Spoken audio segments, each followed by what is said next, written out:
Hey everyone, it's Jason. Welcome to part 3 of Marvel Zombies X-Men Resistance. There's our heroic X-Men and X-Villains there. We're going to hop in to look at all of the miniatures now. We'll go through the zombies, the generic zombie guys, I guess not generic in this case. We'll go through the bystander, then we'll go through the actual heroes. So, there's a lot to show off because, again, every card, if they're a hero, has a hero playable version, and then one you can fight as the Abomination slot, and the same thing for the villains. They're either the Abomination or the hero, and bystanders have one for each too. So every character has 2 sets of cards. There's a little bit of stuff to go through. But some of them I will try and put both of them up at the same time. We just compare them at the same time because they're kind of similar. I'm going to try a new thing with showing off my miniatures. We'll see how that goes and everything. The box here is going to have all the other miniatures inside. If we flip to the back side here, it actually shows you how everything fits in there, what number all the characters are, which is really cool. Trying to keep track of that. And then kind of how they all go in there. So this is the bottom part of the tray, which is still in there. It's going to have the additional 6 for each of the regular spawners.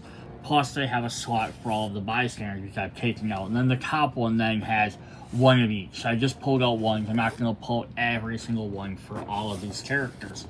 But let's go ahead and hop into this and see what we got.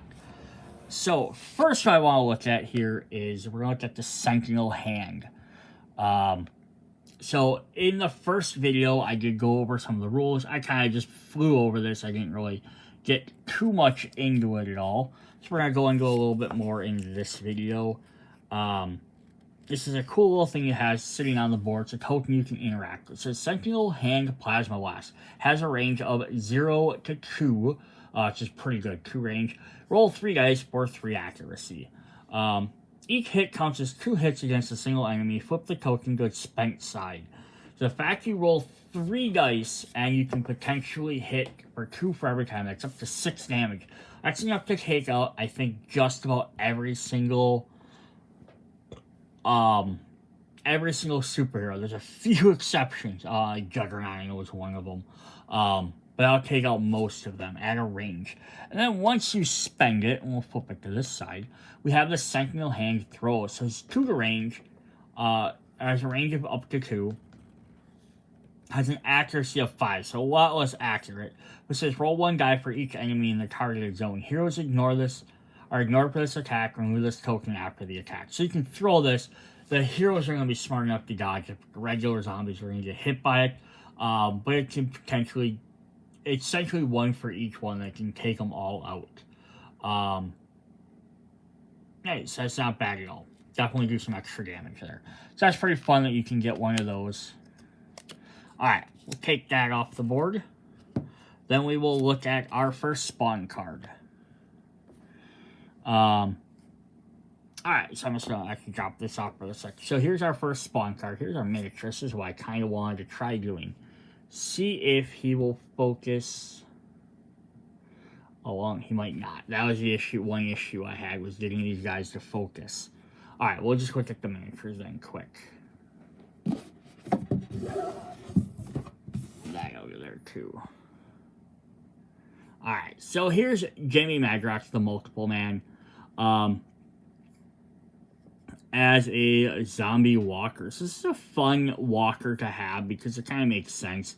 Walkers are usually an infinite amount.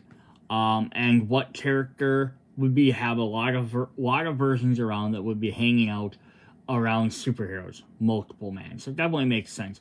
Plus, I think the other idea is because then the heroes don't feel like overpowered running around shooting up like regular zombies. Because you're shooting a superhero or an evil gone bad, so it makes a little bit more sense. So that's version 1. Now there's 5 different versions of this character.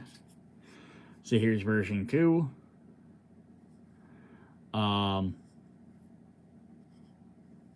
Yeah, definitely neat. So it's also fun with this is because if for some reason you really don't want to fight against these named type characters, if you buy Hero Resistance, which is the retail version, they do have spawn cards for regular zombies, which are walkers and runners. And again, you can even just use these cards because they say walkers, runners, brutes. Just ignore the picture on them.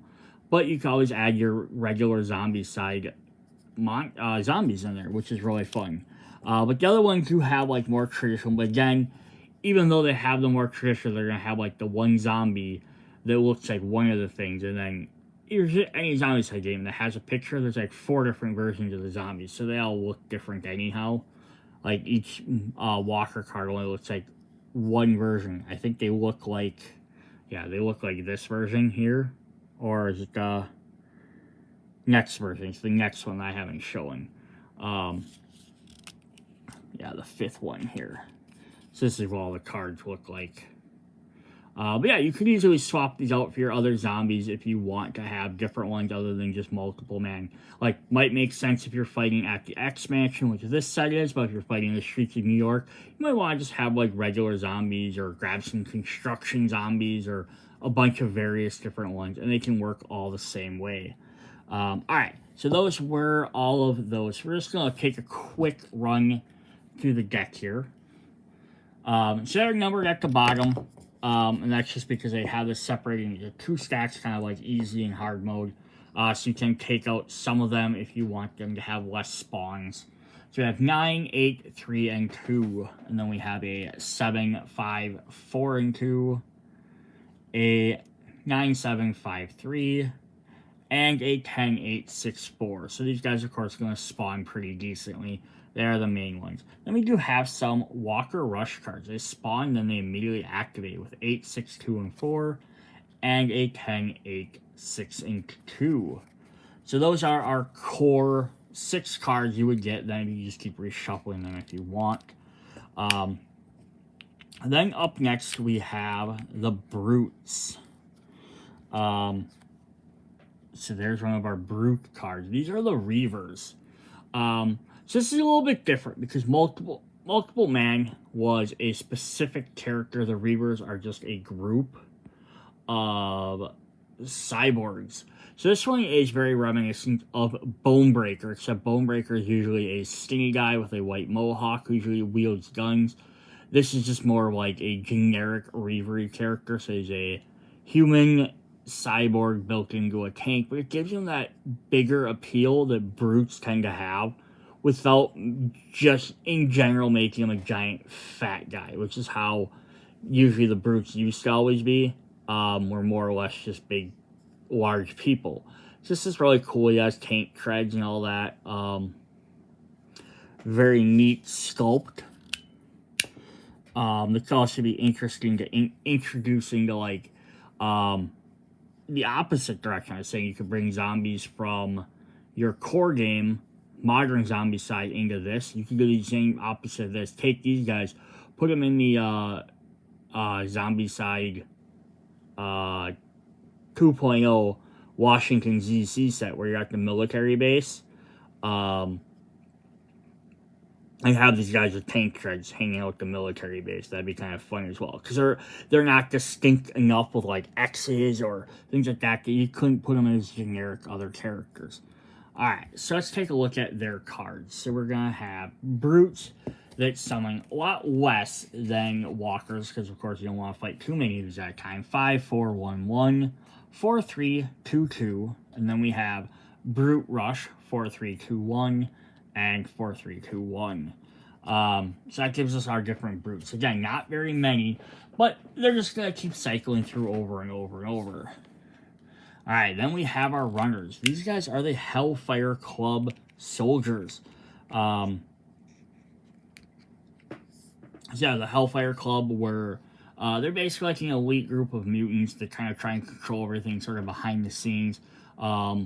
2 most notable members right off the bat would obviously be Sebastian Shaw, which we did not get anywhere in this game, and then Emma Frost, or the White Queen, who was a prominent member for a long time. And then during the current comic book series, or around this time when this came out, with Krakoa, those 2 as well as a bunch of the other X-Men took back over the Hellfire Club. So you had like Kate Pryde was in there. Bishop took over as a spot for a while. Sebastian's son Shinobi took over. Yes, I had some more extra characters there, but yeah, these are kind of like the minion troopers that we just run around and like. So like the X-Men had some cannon fodder to fight. But these will be your runners. These guys will get the 2 activation. There's that very iconic scene of Wolverine where he's in the sewers looking up and he's like, crap, because he say it's my turn now, bub. Or you're next. And that's where he's fighting Hellfire Club members. So these guys are kind of cool. Again, they have very iconic costumes to the Marvel, but I think they're also like generic-y enough. Like they didn't make it like Quicksilver clones or something, you know, like that. Like yeah, you could add these into another game as well. You want just a different looking walker. These like guys in like tracksuits almost with like these masks on. Cult members, maybe, you know, if you wanted to do it that way, even terribly far off. Alright, so that's all our different miniatures. And there's 7 of each different model. So that means there's 14 runners, 14 brutes, and 35 multiple men walkers. So when we got 2 of these with 4, 3, 2, and 1. A 4, 3, 3, 2. And that's all right. And they don't get an extra rush ability because I think that would almost be too unfair for them to get a 3rd one. But that's your core deck right there. The first 13 cards. And then the next ones we have 3 copies of zombie heroes. This is summoning any zombie hero. So you grab that deck of cards, which will then have a back like this. Shuffle it up and you pick randomly who you get. And then as you get, the more and more sets and expansions you get, and you got the Kickstarter stuff, you have a lot more options. Lots of times the missions will say select 10. So you only have 10 to go through, only 6 to go through. So you're not shuffling a pile of like 40 different cards and be like, well, which one am I going to get? And that way you can also tailor your missions to what you're playing as. If I'm playing as X-Men, I can have X-Men villains. I'm playing Avengers, I can have Avenger villains. Or I'm playing as X-Men, I can fight the Avengers, you know, and have like, you know, fun little battle there. But they're always only going to spawn 1 at a time. And that makes your pretty much your full standard deck. So you can play these 14 cards and you just keep reshuffling them over and over if you like. And if you want to add a little bit more difficulty, you could play the second half by itself or add them together and then you get a lot more variety. So we have more walker cards at 8, 6, 4, and 2, 10, 8, 6, 4, 12, 10, 8, and 6. Then we have a rush at 9, 7, 5, 3, and 8, 10, 8, 6, and 4, with another rush at 12, 10, 8, and 6. We get 1 brute at 4, 4, 3, and 2. 4, 3, 2, and 2 for a rush, and 5, 4, 3, 2. Our runners, we get 4, 3, 2, 2, or 2, 1, sorry. 4, 4, 3, 2, 5, 4, 3, 2, and then 6, 5, 4, 3, and then we get 3 more them. So again, if you want to make the game a little bit easier, play the first half of the deck only. You want to make the game a little bit harder, add the second half in there. You're going to get a lot more cards. They're going to spawn heavier. Plus, you could potentially summon up to all 6 villains at a time. And then the last bunch of cards are the specialty cards. So we are going to get 2 copies of Multiple Man Multiplication. So these are fun because they're more playing on the abilities of the actual specific characters there. So this will spawn indicated walkers in all zones containing walkers. So what this does is, anywhere there is a multiple man miniature, when you summon him, you put either 1 or 2 more walkers out. So he's going to double or triple your number of characters out at one time. It's going to make them a lot harder to deal with. We have 2 copies of Overdrive for the brutes. Move all brutes up to 2 zones if possible. Any superheroes in that zone they enter lose all their power. So you're going to run into them and then they lose all their power. As well as it also says in any zone they anchor, so that's pretty cool. So all brutes move, so it makes them a little bit harder. Then we do get just some extra activations, so all walkers gain extra activation, all brutes gain extra activation, all runners gain extra activation, or all zombie heroes gain extra activation. Now I notice that none of them will happen on blue, so if you get these cards early on, you kind of get a little bit of a reprieve. Then the last two cards we have are the same as well. We have Hidden Bystander. This is card 41 and 42. Spawn one Bystander, ignoring any too late card. Then draw another spawn card for this zone. Hidden Bystander and enemies are ignored for each. Hidden Bystander and enemies ignore each other. Roll a die after each of its activations. +5, the bystander is no longer hidden. So it's kind of neat. It puts an extra bystander into play. It's just going to stay there. Nothing's going to happen with it. Unless you get a 5, then he's going to pop out. 5 or 6, and he's going to pop out, and now he can be attacked. So you might get lucky, and the zombies might move far enough away from him. You have a chance to try and come rescue him. Or they could jump in and start eating him right off the bat. Alright. Okay, so up next, we're going to look at the cards. And then we'll have to show off the miniatures as well. So we're going to start with, on the blue side, we'll have, sorry, the blue side, I guess it's blue. The left side, we'll have the zombie, the hero version. So if I'm playing as a hero, I'm going to get this version of character. And if I'm playing as a zombie, I will get the green version. So these are different bystanders that we will get throughout the game. So just that one thing to note here quick, before I even do that. I love that these guys are all different shades of color, so you can tell them apart easily. Obviously, a walker, a brute, and a runner all have different poses and different sizes. I do, though, however, wish they had made these guys a little bit different color. Obviously, one's a dark brown, one's a light brown, lighter brown, but it would have been nice just to have them. But again, you can tell by the poses, so it's not that big of a deal. So here is our Trish Kilby. So it's really fun about these bystanders, because you're trying to come up with various characters related to the series or the group of characters, this being X-Men, that, you know, okay, we have to make sure we pick people that most comic book fans are going to know, but we want to hit some really cool ones. So Trish Kilby was more popular, I think, more so in the 90s. She was the boyfriend of Beast for a while, Hank McCoy, and she's a news reporter. She's had other appearances since then, but that's her famous thing. So her ability is, when drawing heroic traits, you may draw one extra trait card and select one, discarding the other.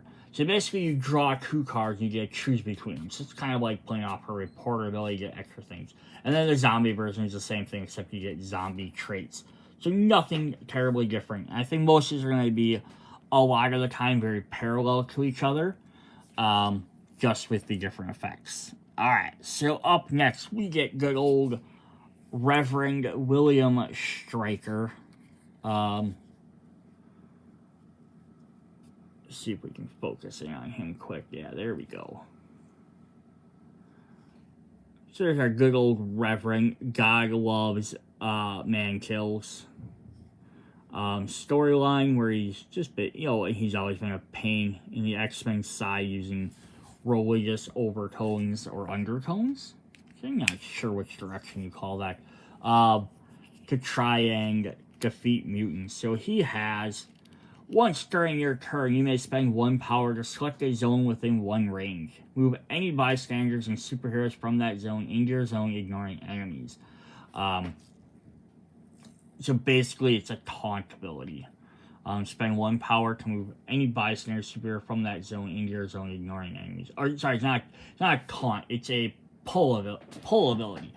Traditional zombie side, it would be the survivor ability. I believe is you pull a guy towards you. So the zombie version is during turns may increase your hunger to select 1 zone within 1. Move any bystander zombie heroes from that zone into your zone. Yeah, so here you also get to pull bystanders. You get to pull zombies with you as well. But it's basically attracting people, like rallying them to you. Just kind of a neat little idea. Alright, up next we have Senator Robert Kelly.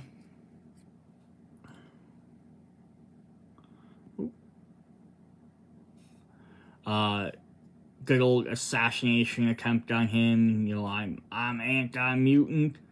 And then to save his life, he's like, I'm pro-mutant until I'm not, until it suits my agenda to become anti-mutant again. Alright. So his is once during each your turn, you may spend 1 power, select 1 zone within 2 range, activate all enemies in that zone, and they try to reach you by any means available. And the zombie ones are the same, except you increase your hunger instead of spending 1 power. Basically, they work the same way. The meter on the side is going to go up. This is a taunt ability. Definitely full-on taunt. You know, I always love the taunt ability. Like, anything where you can try and manipulate the board in your direction is a really fun idea. Alright, then we have Moira McTaggart. Our good old geneticist buddy. So now this is, obviously I think this was designed it doesn't want to zoom in on her. Pre-Krakoa storyline. This is before we found out, like, oh, she had mutant power and alternate timelines and all this stuff. This is just when she was just the geneticist friend of the X-Men. Worked with Multiple Man a lot. So it's kind of fun to have him and these two both included in the same set. He was like his lab assistant. Previous girlfriend to Professor X. So it says, during your turn, you may discard this card. No penalties. You have 1 superhero gain 4 power. Yeah, or the zombie burst. You may discard to increase or decrease the hunger of 1 zombie. So you get a little bit more benefit in the zombie side, just because you have option of going up or down. But that is because they have if you get too hungry, it's bad. But you know, it's nice that they give you the option of it. But yeah, that's pretty cool. She's just like a one-time spend to gain like double power up. Definitely fun. Then we're gonna get our first combat minion. This is actually a surprise edition. Mariko Yashida, who was Wolverine's wife. And I say it more, it's kind of a surprise because for the longest time in comic books, she's been dead. Again, Moira's been dead a lot too. Oh, I won't just focus. This is what I don't like.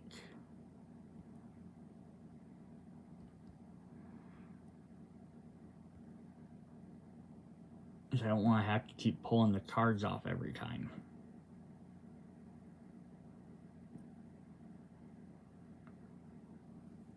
There we go. Yeah, but no, I think in like recent comics, she got resurrected by the Hand. She became the Red Samurai, to counteract like the Silver Samurai. So that's pretty cool though. Still, we got her in here. Just even though it's still like, hey, it's a Wolverine ally, which is really nice. So her ability says, when performing melee attacks, you may automatically eliminate 1 additional walker from your zone. So hanging on to her can be very great. Now, what makes this fun is because these kind of work like the modern day equipment where you had, okay, here's a character that has abilities that are good for shooting. They have ranged abilities. So you give the guy a gun versus giving them a sword or a crowbar or something, and vice versa. And you get some of the heroes that work very much like this. Wolverine does melee attacks. He's going to gain great benefit from this. Cyclops, who does not have a melee attack, he has no use for this card. So it doesn't make sense for him to go after this bystander. And that's what makes this kind of a unique idea. That's why I couldn't find anything in the book or on the Board Game Geek forum that said something about trading characters, but I would assume there's no reason why you can't trade bystanders. I personally even introduced a rule where you could drop a bystander somewhere if you needed to. Because it might make sense for me, like, okay, I'm Cyclops. I rescued her way over here on this side of the X-Mansion. But but I need to get somewhere else. I don't have time to run all the way across the expansion to get to where Wolverine is and then run all the way back. I can just drop her off at the apex here where I need to then take the elevator down. Wolverine can now run over and pick her up, right? So that makes sense, you know. But then she's also more vulnerable to zombies and stuff like that too. But that's what I would have done. It might be just a house rule. Alright, up next we have Kizar, or Kevin Plunder, Lord Kevin Plunder, actually, from the Savage Land. So he's like the Tarzan equivalent. He was a rich guy that got trapped in the jungle, became lord of the Savage Land, which is like in Antarctica, but there's a tropical jungle with dinosaurs and stuff. His best friend is Zabu the saber-toothed tiger, which we unfortunately didn't get. It would have been cool if they even just had him riding him.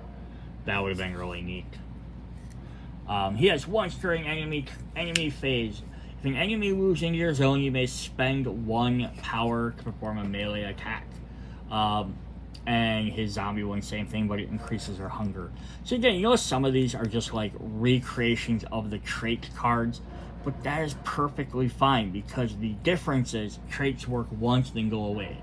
These guys, you find them, they stay. But again, if you have, you know, a bunch of different sets and expansions and you get some of the characters from the Kickstarter expansion stretch goals, you're only going to be able to pick certain ones to put in there. Where you're always going to pick the full trait deck. You're going to pick and choose which ones you have in these sets. Again, you can theme them. I'm playing X-Men characters, and plays X-Men, bystanders, or you could have a mix and match, and you could have Wolverine trying to rescue Aunt May for whatever reason. Alright, up next to Kazar, we got Shayna. She is also in the Savage Land. I don't know her exact story, so I don't know if she was just a native of the Savage Land, or however that worked, however the Savage Land came about. Come on, focus.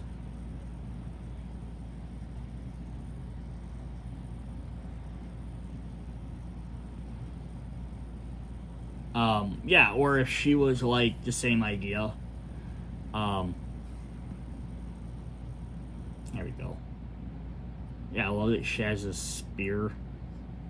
But yeah, she's basically, essentially, more or less, Kazar's wife. I don't know if they're traditionally married or not, but yeah, cool to have another Savage Land character.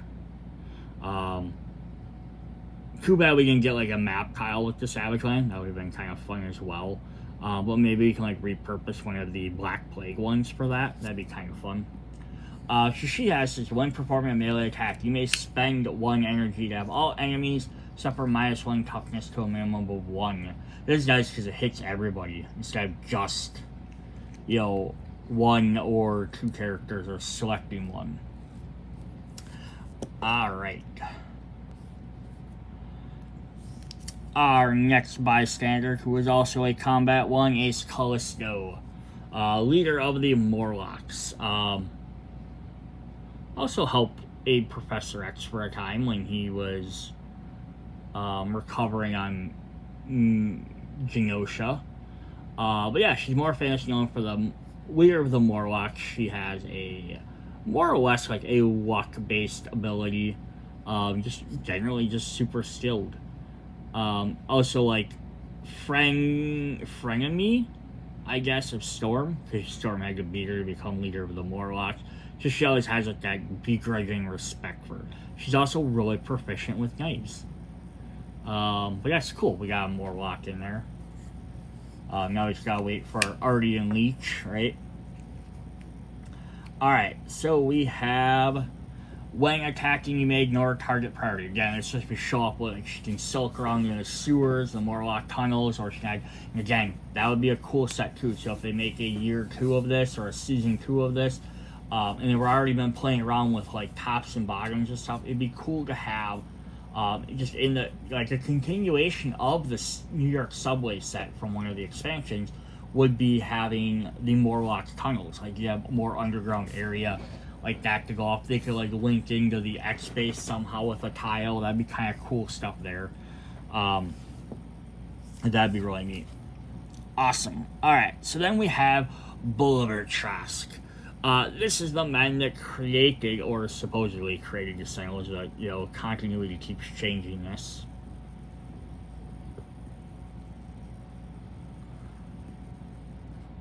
I don't know why this doesn't just focus on him.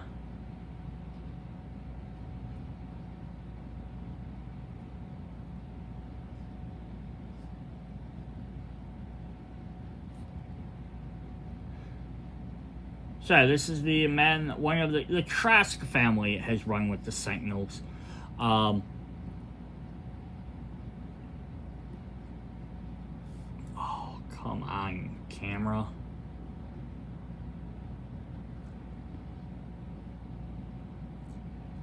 Sometimes it just auto-focuses quick, sometimes, there he is. Yeah. So it just more or less looks like a mustached suited man. Nothing, again, very specific. It's also fun because you can use these guys in, like, other modes, or just as generic guys if you don't want to use their cards. They could be, like, put them in other zombie side games. Have some of these guys like him, or, like, Moira, or, Reverend, Senator Kelly, the guys that just don't look like superheroes. They could be like, oh, here are other bystanders that maybe like regular zombie side characters have to rescue. So his thing is, once during your turn, you may spend 1 power to allow another superhero within 2 range perform an action, then resume your turn. Or spend hunger. Basically telling someone else to do something. I kind of wish that he had come in the Sentinel Strike expansion instead of this one. It would have made more sense. Thematically wise. Alright, we're down to our last couple. We have Abigail Brand. She's leader of SWORD, which is the space version of SHIELD. I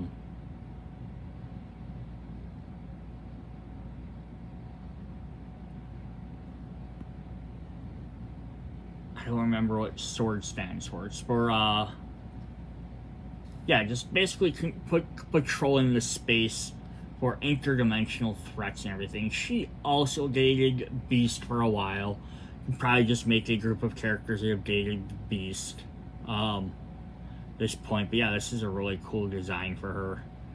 With all the X, she doesn't typically usually wear X-Men stuff because she wasn't. The last time she wasn't really associated with X-Men. Like, she appeared in there because she's also a mutant. She's an alien mutant, half hybrid. But she wasn't directly fully affiliated with X-Men until Krakoa. So it's kind of interesting where they get some of their designs from. So she has, once during your turn, you may spend 1 power to automatically make 1 walker or 1 runner within range 1. And then the zombie side is hunger for a trooper or specialist, which are the same thing, just the hero versions, the shield versions of them. But that's cool. She gets her idea to snipe people or take them out ahead of time. So that's really fun. Our next character is going to be probably a lesser known one for even some harder core Marvel fans. Amanda Seyfried. So this is the half sister of Nightcrawler. Not related to Mystique and Rogue in that sense. She's half on the other side of the woman that raised Nightcrawler when he was in the circus and everything after he got abandoned, and this was their daughter, so it's half daughter that direction. Yeah, she's an Excalibur member. I don't remember all her powers. I know she has magical-ish powers, as well as I think she's pretty strong. So she has, if enemy spawns within 1 range before any rush, you may spend 1 power to move 1 zone, ignoring enemies. So teleporting, basically. So that's pretty cool. Now, what is interesting, though, is her zombie version is fairly different. It says, once during your turn, you may increase hunger 1 to perform 1 move action, ignoring enemies. So, in the hero one, if they spawn near you, you can spend a power to then move to get away. The zombie one can just either get a free move action. So it's kind of interesting how some of them are different. A lot of them are the same things, but then you occasionally get these ones that are a little bit different. Then our last one is Valerie Cooper, who is the government liaison to the X-Men. Led X-Force for a while, which we didn't get any X-Force members now that I think about it. We could use, like, Havoc and Strong Guy. Strong Guy would be fun. Like, that could even just be, like, you may just almost essentially make him another Brute. You have Multiple Man and, Strong Guys, the Brutes and Walkers, so that'd be kind of fun. But I definitely think he'd probably be more of just a minion. But yeah, she's the government liaison. Kind of keeps tabs on the X team. So it says, each time you power up, gain 1 power. So you get 1 extra. Or, once during your turn, you may increase your hunger by 1. So again, works a little bit differently because you can opt to increase your hunger, but you may not want to. But the other one just gives you an extra power up. Alright, so those are all of our different things. So then the other cards we have is for regular hero mode. We actually have 2 zombie cards. We have Too Late. Instead of spawning a bystander, draw a spawn card for this zone.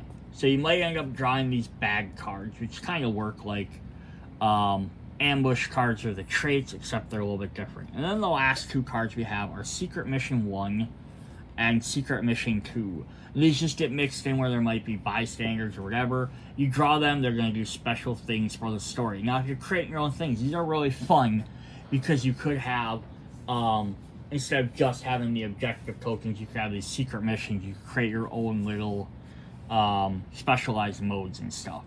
So, those are all of our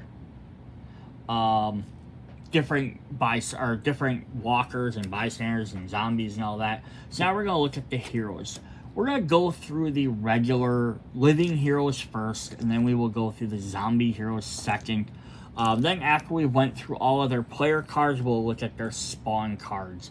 And we'll already showed off the models, so I can just flip them a little bit quicker.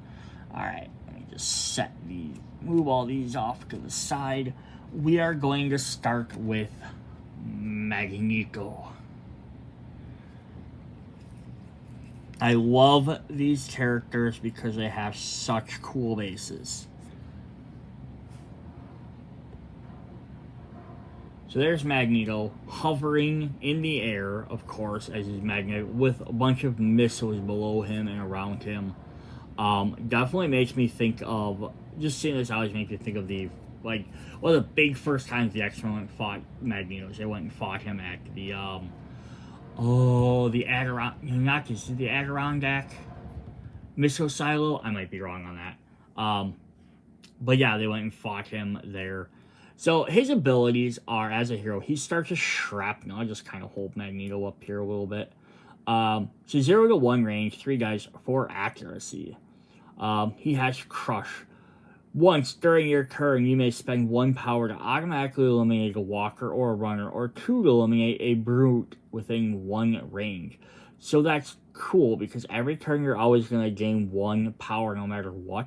So you can always, no matter what, at least spend 1 to eliminate a walker or runner. That could just really help you out without having to worry about priority and stuff. Yellow is always going to be 1 free action. On orange, he has Magnetic Flight. Once during your turn, you may spend 1 power to perform 1 free move action, moving any bystanders and superheroes in your zone with you, ignoring enemies. So that's awesome. Like, hey, we need to escape, send Magneto in. He can solely eliminate guys, or he can perform a power-up to gain some extra power to get rid of stuff. Pretty cool.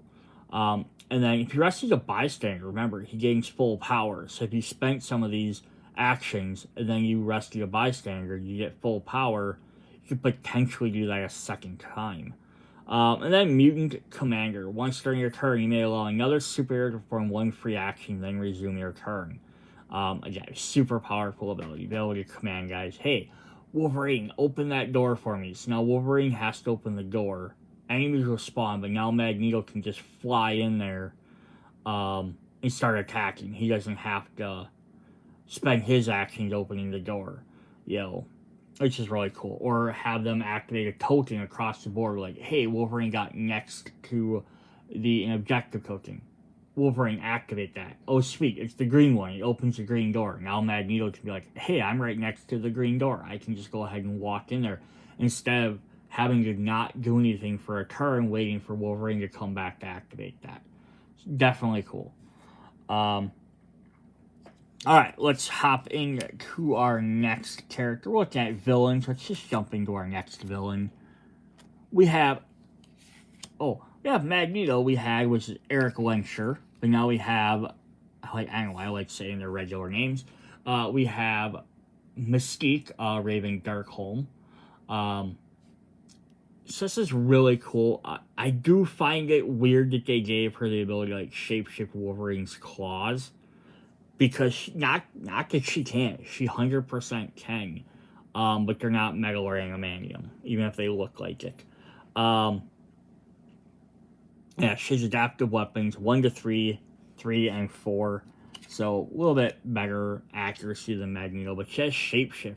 At the end of your turn, if there are no enemies in your zone, you may spend 1 power. If you do, enemies ignore you during the next enemy phase. So that's pretty cool. If you're by yourself, you can basically just spend a point and be invisible for a turn. Hopefully they have some other people they'll then turn and go after. If they're standing there, there's no one else from the attack. They're just going to stand there and wait for you. But at least it'll keep them from moving on you. She has hit and run. After completing any attack that eliminates at least 1 enemy, you may spend 1 power to perform a free move, ignoring enemies. This is classic zombie side ability is hit and run.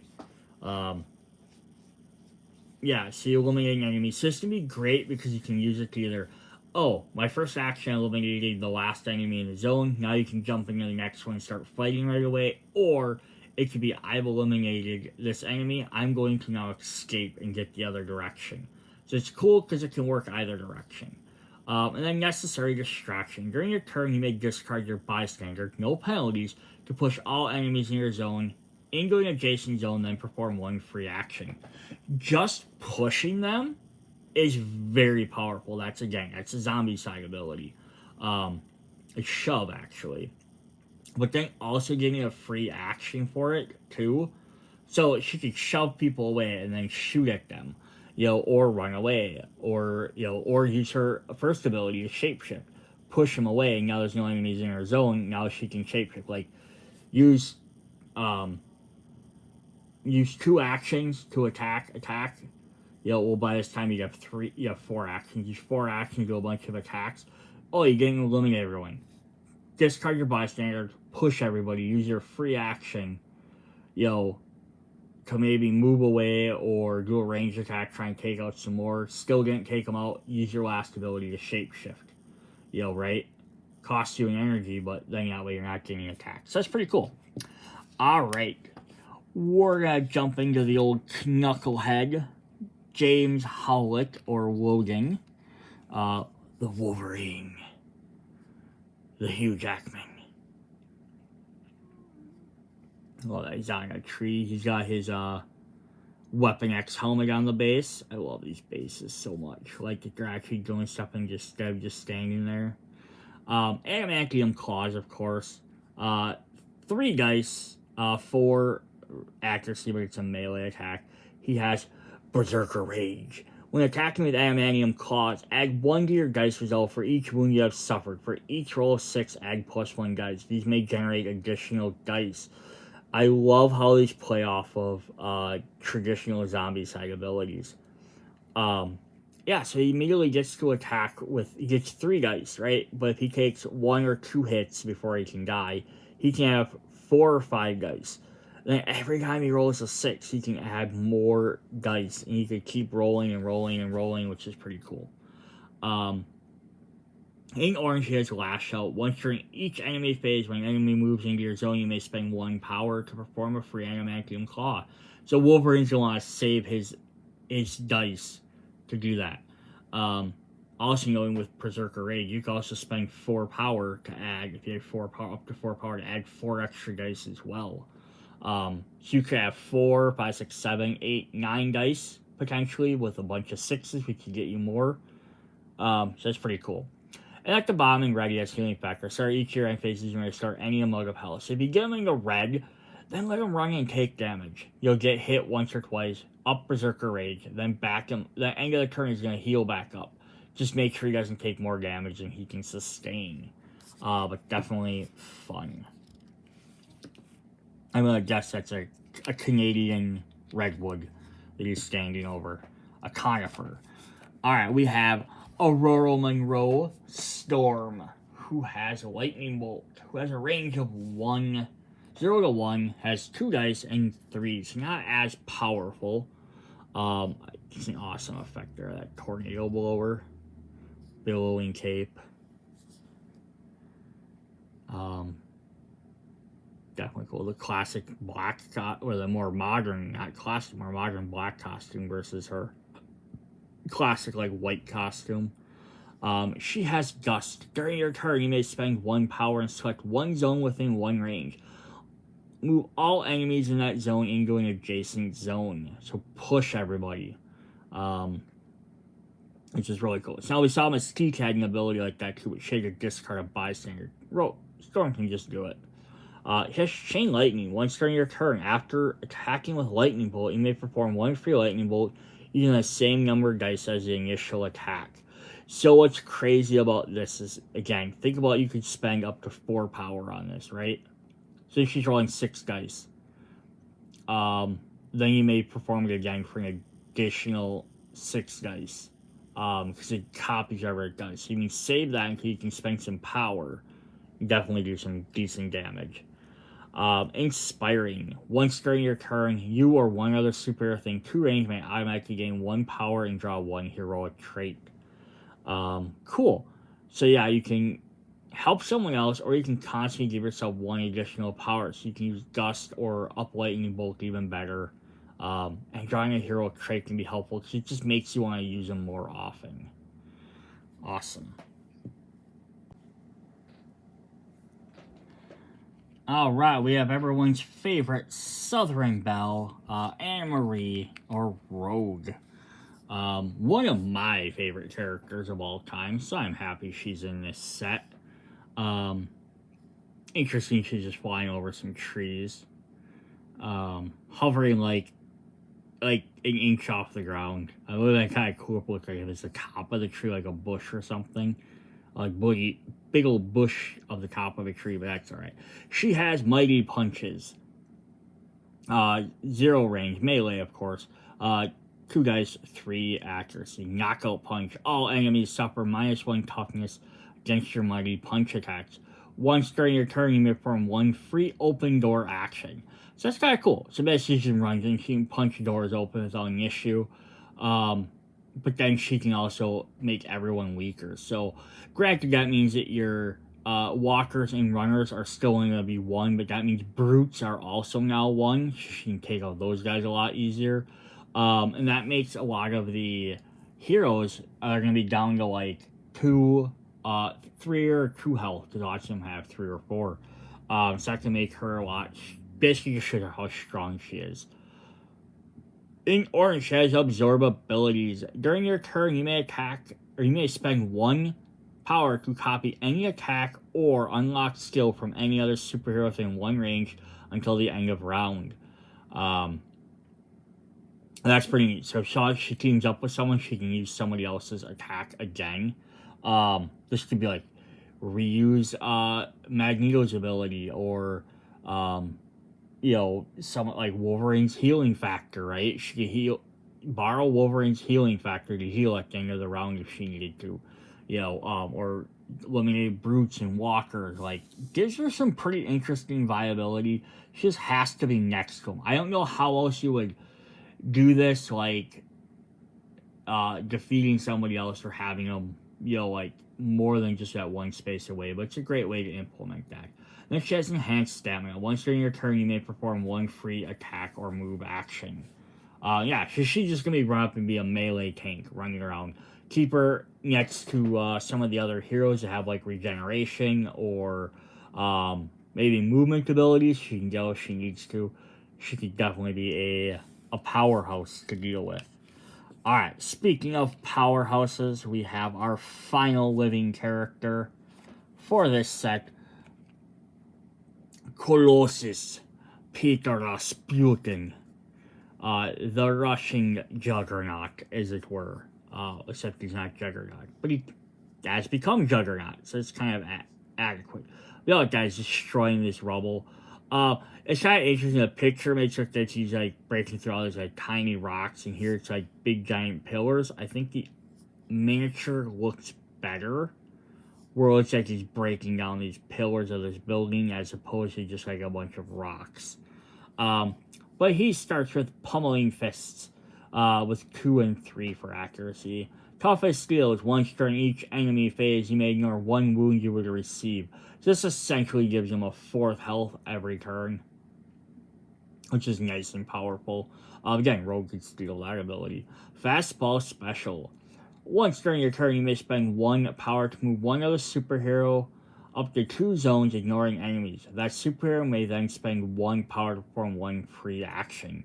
So that's kind of cool. You can throw guys multiple spaces, and then they can get a free attacking if they would like. Gotta kind of plan that one out a little bit, but definitely a neat idea. Very thematic as well. And then Ground Slam. When attacking with pummeling fists, you may spend 1 power to roll 1 die for each enemy in your zone, ignoring zombie heroes for this attack. After this attack, you may push all enemies in your zone to an adjacent zone. That's really cool, right? So, you may spend 1 energy. So even if you don't spend any, you get ignore zombie heroes, so you can take out your smaller guys quicker. And then regardless, after this attack, you get to move everyone back. So definitely cool. Extra damage. If you don't get rid of them, you push them all away from you. It gives you some good options. Definitely pretty cool. Alright, then we're going to hop into our zombie heroes instead of our living heroes. And since we were talking about Juggernaut, King Marco, the Juggernaut. I love the zombies are honestly, I love the heroes, but the zombies are just so much cooler in this set. You guys like ripping up some rock over the ground, but you guys all tattered. Armor's being ripped up, but he's got the teeth showing, which is really cool. Alright, so the zombies have, of course, their hunger meter on the side, and if they hit full hunger, they go into, if their hunger goes down to 4, or down to 0, they can only devour. So he has Body Slam, 0, 2, and 4, and then Devour's can be the same for every zombie. Melee with 1 die, 4 attack. If this eliminates a target, reduce your hunger level to 0. So if hunger gets all the way to 4, they become ravenous. They can only move and devour. So they lose all their other abilities. This is kind of the difference. Is the living heroes have the ability to... Alright, for Juggernaut's abilities, he has Undead Stamina. Once during your turn, you may increase your hunger to perform 1 free melee attack or move action. So again, a lot of these are going to be like mimicking the hero versions, the living versions, I should say. Just instead, you're increasing your hunger as opposed to spending your power. It's kind of interesting because you have to have power to spend it, where you can always gain hunger until your hunger meter is full. So it's kind of like spending a resource versus gaining a thing. So it's a neat, different way to play on the same type of system. Rampant Advance. While performing a move action, you automatically eliminate 1 trooper, specialist, or guard. So it's basically your walker, runner, and brute. In each zone you enter, increase your hunger, and may increase your hunger to move +1 zone. So he already can do like a free move action, but even while he's doing a move action, he can constantly just run through guys. So he could just, if there's a bunch of like single guys spread out, he could just plow right through a ton of them. I wish it was also like it. I wish that thing said he could then move through guys, which would be cool too. And then it's Unstoppable. You not suffer wounds from troopers or specialists, and don't spend extra enemies to leave zones with enemies. So there we go. But I just would have read a little bit farther. So yeah, basically if you get him into red, he becomes an unmovable force, which is what he is. You can just keep spending your move actions to run through enemies. You won't take wounds, so basically if you can take out guards every time, then the rest of them won't hurt you regardless of where you stand. then start attacking them, or just keep moving again, just keep running back and forth between them. It could be pretty fun to do. That's really neat. Also makes me terrified to think that at some point you have to fight him if you're doing all the missions. Because that means he's going to be doing the same thing to you, right? He's going to be running after you all the time. Of course, this is your version of him. Alright, we have our psychic ninja. We have Psylocke. I'm going to assume, again, this is pre-Krakoa era, so this is probably Elizabeth. Bradrock and not Kawan.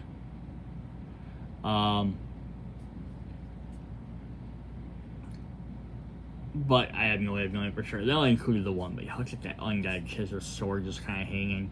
Kind of neat because she's not really like in a like pose, but that's still creepy, right? Like with her head tilted and everything, and her arm, like she's not like in a threatening pose, like attack pose, but she's still pretty devastating looking. Try to see if I can get that to zoom in on her a little bit better. Yeah, there we go. Also, I think partly I wonder if it's someone's like, oh, she's Asian, so we'll kind of go like an Asian-y stereotype. She has Psionic Blade, melee for 2 and 3. Psychic Bolt, once during your turn, you may automatically make one trooper or specialist within 1 range. Nice, free elimination of characters is always good.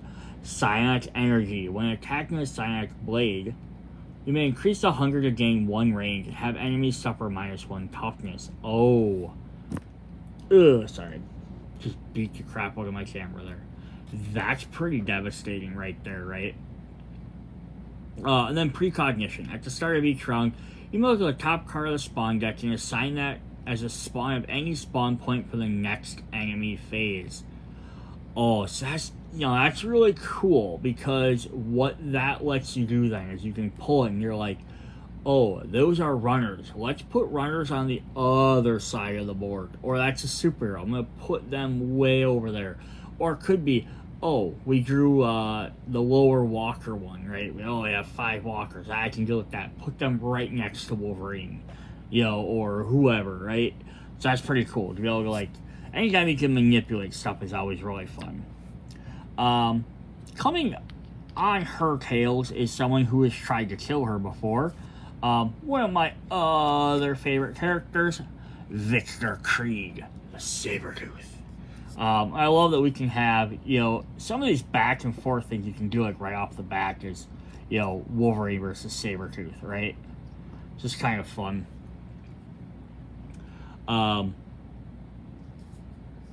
Yeah, I love it's like old classic brown and yellow costume with the white fur. Very cool. It says Feral Claws, 0, 3, and 4. Claw Frenzy. When attacking with Feral Claws, after under rerolls, for each 6, roll +1 die. These dice may generate additional dice. So it's going to be very similar to Wolverine's. Except the Wolverine have to pay for his. Add 1 to your dice roll for each wound. So you have to be wounded to do that. Where he just gets an extra die anyhow. So that's actually pretty cool. Plus, you'll notice he has 5 health. All the zombies have 5 health. Zombie characters are generally stronger than the living heroes. And part of this is because they don't feel as much pain, they can take more damage, but also because their hunger meter makes them like a ticking time bomb. Like, if they get in their hunger, they have a weakness, where heroes suffer no penalty from using all their power. So it's kind of a cool trade-off.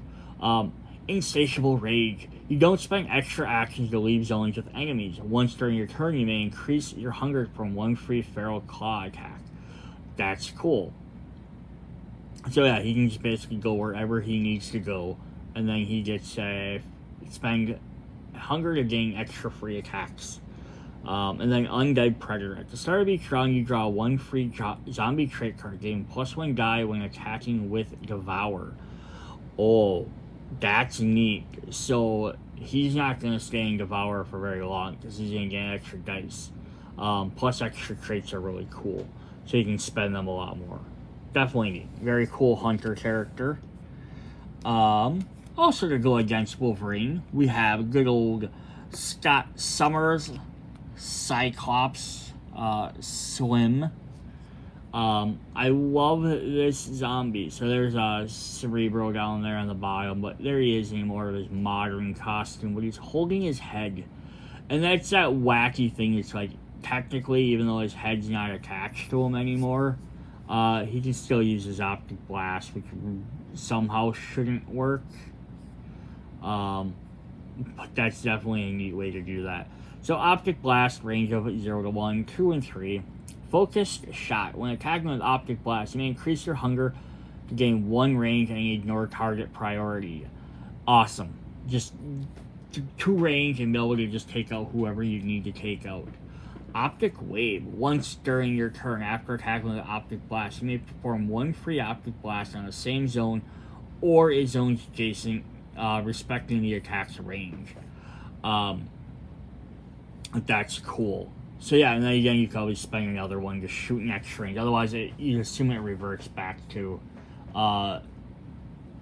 1 range.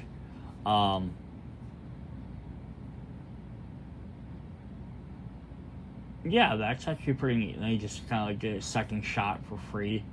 And then Undeadlier. Once during your turn, you may have one other zombie hero within 2 range perform a free action, then resume your turn. So we have Magneto that had an ability like that. Now we have Cyclops that gets it as well. Alright, and what would Cyclops be without Phoenix? But not just any Phoenix. We have the Dark Phoenix. As a zombie, she's just like, no, forget it. I'm evil. She has the red costume. Look at the artwork. I have the back of this show a little bit bigger picture. Yeah, I just want to show this off a little bit better.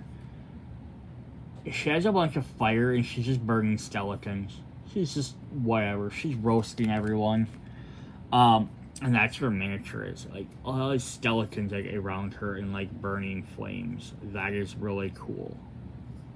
And she's just kind of hanging out in them. Like, what are you gonna do about it?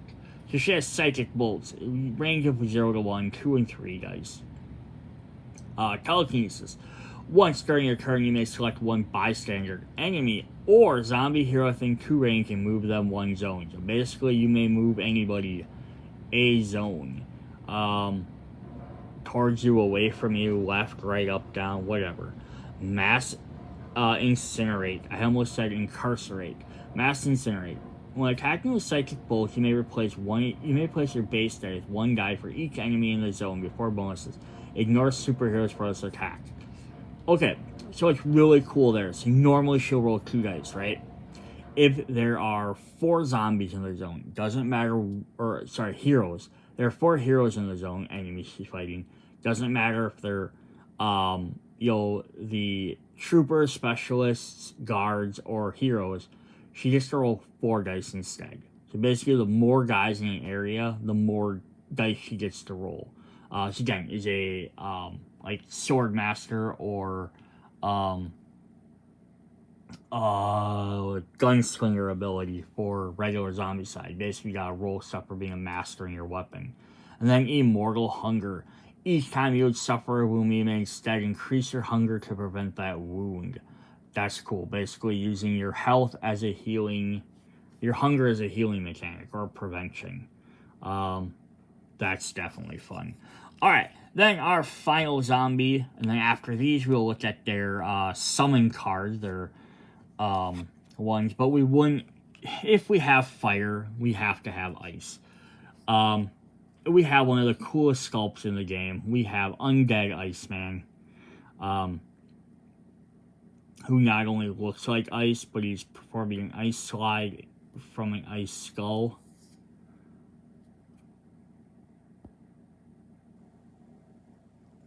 Try and see if I can get that one to focus a little bit better. Oh yeah, look at that. Yeah, so he's like behind him. He's making this giant ice skull. Plus he's got like this skull face, which is really cool. Spikes sit off of his shoulders. I just want the back of his card too, so you can see that. Look at that. That's definitely cool, right? Oh, one again. One of my all-time favorites. X-Men are my favorite team, favorite Marvel character, so most of my favorite characters of all time are X-Men. This set definitely has a lot of them. So we have Ice Beam, 0 to 1 range, 2 and 3. Ice Slide. During your turn, you may perform one free move action and move one zone. You still stop if you enter an enemy zone. Yeah, so he can get around quicker. He has to stop for guys, but that's still pretty cool that he can get around. Cryokinesis. Whenever an enemy in a zone with 2 range would move, you may increase your hunger to prevent them from moving. Hey, they're coming towards you, freeze them right in spot. And then finally, he has Deep Freeze. When devouring, you automatically eliminate any non-superheroes you target. You may reroll any misses when devouring superheroes. Oh, that's cool. So basically, again, because you can kind of freeze guys. So yeah, he just has to target them, then he automatically takes them out. And then heroes, he can freeze them, basically, and try again. That's pretty cool. Alright, so that was all of our different zombie and hero characters. Then we're going to look at their little mini cards for who we can face.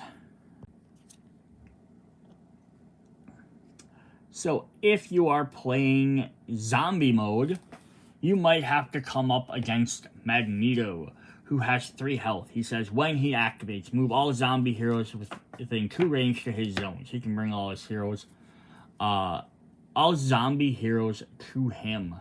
So that way you have to fight him whether you want or not. What sucks is because he has 2 actions. So his first activate, he moves all zombies 2 ranges into a zone, then he just to do his attacks. If we are fighting Mystique. Each time she activates, draw a superhero card that has the ability she has until the start of the next turn. Enemy phase. At that point, reshuffle the extra card back in the superhero deck. So it's kind of cool. She activates just to draw a card. So does she have... Whoops. Yeah, she has that. She's just in the enemy deck. Alright. Then we have Rogue. Well, in her zone, all heroes lose all skills. Ooh. Wow. So she has 4 health. Colossus. Gain 1 toughness for each zombie hero with a devoured bystander within range of 1.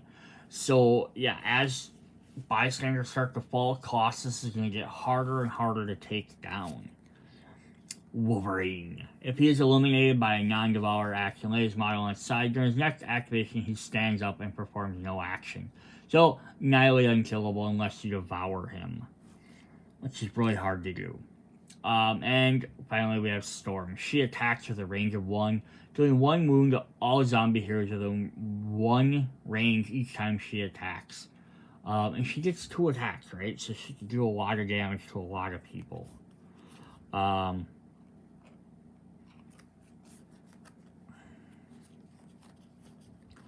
Definitely cool. Alright, then the last set of characters we have is the zombies. So if we are playing as our heroes, we might come across Zombie Juggernaut. His toughness decreases according to the highest danger room, increases danger room level amongst all heroes. So he starts at 4, which is already pretty hefty. If you get up into red, he now has 7 health. So kind of like where Colossus gets stronger as you devour. If you're fighting Juggernaut Zombie, he just gets harder to fight the harder the thing goes on. So again, take him out early is better.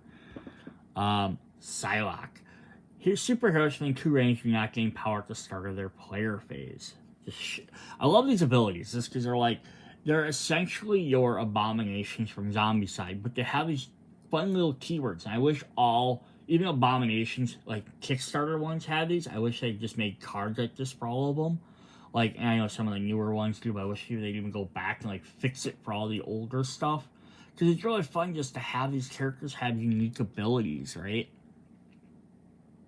Sabretooth. If his zone is attacked by a superhero in a zone, but Sabretooth is not eliminated, that wound suffers 1 attack. So it's a counter attack. Pretty cool. Cyclops. Can attack from 2 range His attacks deal 1 wound to all superheroes in the target zone. So kind of like Storm, except, you know, he gets 2 ranges, so he gets a little bit larger.